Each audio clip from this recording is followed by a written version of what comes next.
ಅಲ್ಲ ರೀ ಏನು ಹೇಳೋದು ಹೇಳ್ರಿ. ಪ್ರಧಾನಮಂತ್ರಿಗಳು ಅಲ್ಲಿ ಪ್ರಧಾನಮಂತ್ರಿ ಅವರಿಗೆ ಚಾಕ್ಲೇಟ್ ಕೊಟ್ಟ ಬಗ್ಗೆ ಇಷ್ಟೊಂದು ಸೀರಿಯಸ್ ಆಗಿ ಅವ್ರು ಹೇಳ್ತಾರೆ. ಆದರೆ ನಿಮಗೆ ಬುದ್ಧಿ ಅದ ಇವ್ರಿಗೆ, ಕಾಂಗ್ರೆಸ್ನವ್ರಿಗೆ.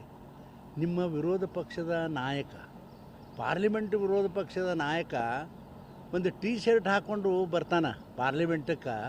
ನೀ ಹಾಕ್ಕೊಂಡು ಹೋಗ್ಬೇಡಪ್ಪ ಅಂತ ಹೇಳು ನಿಮಗೆ ದಮ್ ಇಲ್ಲ. ಮೋದಿದು ಏನು ಚೆಂದ ಕೇಳ್ತೀರಿ ನೀವು? ಏನು ಕೇಳೋರು ಮೋದಿದು? ಹಾಂ, ಮೋದಿ ಅವ್ರಿಗೆ ಏನಿದೆ ಕೇಳಿ ಅದ್ರಾಗೆ ಸಿಗಿಸಿ ಅವರಿಗೆ ತೊಂದರೆ ಮಾಡ್ಬೇಕಂತ ನೀವು ಮಾಡಿರಿ. ನೀವು ಈ ಜನ್ಮದಾಗ ಕಾಂಗ್ರೆಸ್ನವರು ಏನೂ ಮಾಡ್ಲಿಕ್ಕಾಗೋದಿಲ್ಲ. ಮೋದಿಯವರು ಅಷ್ಟು ಬಲಿಷ್ಠವಾಗಿ ಜಗತ್ತಿನಲ್ಲಿ ಬೆಳೆದಾರ. ಅದು ಬರೀ ನಮ್ಮ ದೇಶದಾಗ ಅಷ್ಟೇ ಅಲ್ಲ, ಜಗತ್ತಿನಲ್ಲಿ ಬೆಳೆದಾರ. ಅದು ಯಾರೂ ಏನೂ ಮಾಡ್ಲಿಕ್ಕಾಗೋದಿಲ್ಲ. ಯಾವ ನ್ಯಾಯ ಇರಬೇಕದು? ಏನು ಚಾಕ್ಲೇಟ್ ಕೊಡಬಾರ್ದಾ? ಹಾಂ, ನಮ್ಮ ಮಕ್ಳಿಗೆ ನಾವು ಚಾಕ್ಲೇಟ್ ಕೊಡಬಾರ್ದಾ? ಅವ್ರು ಏನೋ ಒಬ್ಬ ಒಂದು ದೇಶದ ಪ್ರಧಾನಮಂತ್ರಿ ಇನ್ನೊಂದು ದೇಶಕ್ಕೆ ಹೋಗ್ಯಾರ ಅಂತ ನಮ್ಮ ಪ್ರವೃತ್ತಿ, ನಮ್ಮಲ್ಲಿ ಇಂಥ ಚೆನ್ನಾಗಿರುತ್ತೆ ಅಂತ ಚಾಕ್ಲೇಟ್ ಅದಾವ ಅಂತೇಳಿ ಕೊಟ್ಟಿರ್ಬೋದು. ಕೊಟ್ಟಿಲ್ಲ ಅಂತ ನಾನು ಅನ್ನೋದಿಲ್ಲ, ಕೊಟ್ಟಿರ್ಬೋದು. ತಪ್ಪೇನಾಯಿತು?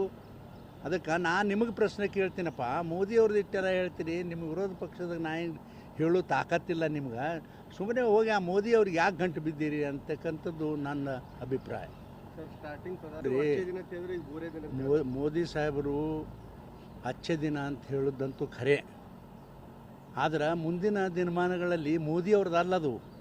ಜಗತ್ತಿನಲ್ಲೇ ಯುದ್ಧ ಪ್ರಾರಂಭ ಆಗ್ತದ ಅನ್ನೋ ಹಿನ್ನೆಲೆಯಲ್ಲಿ ಇದನ್ನೆಲ್ಲ ಹೇಳಕತ್ತಾರ, ಜನರಿಗೆ ಎಚ್ಚರಿಕೆ ಕೊಡ್ಲಕತ್ತಾರ. ಆದ್ರೆ ತೊಂದರೆ ಆಗ್ತದತ್ ನಾ ಏನು ಹೇಳಂಗಿಲ್ಲ, ಅವರು ತೊಂದರೆ ಆಗ್ತದತ್ತು ಹೇಳಲಿಲ್ಲ.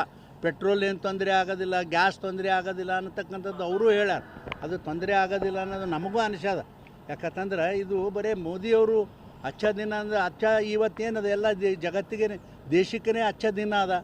ಆದ್ರೆ ಯುದ್ಧ ಪ್ರಾರಂಭ ಆಗ್ತದ ಅನ್ನೋ ಹಿನ್ನೆಲೆಯಲ್ಲಿ ಆ ಮಾತು ಹೇಳ್ಯಾರ. ಅದನ್ನು ಭಾಳ ಸೀರಿಯಸ್ ಆಗಿ ಇರಬಾರ್ದು ಅಂಥೇಳಿ ನನ್ನ ಅಭಿಪ್ರಾಯ.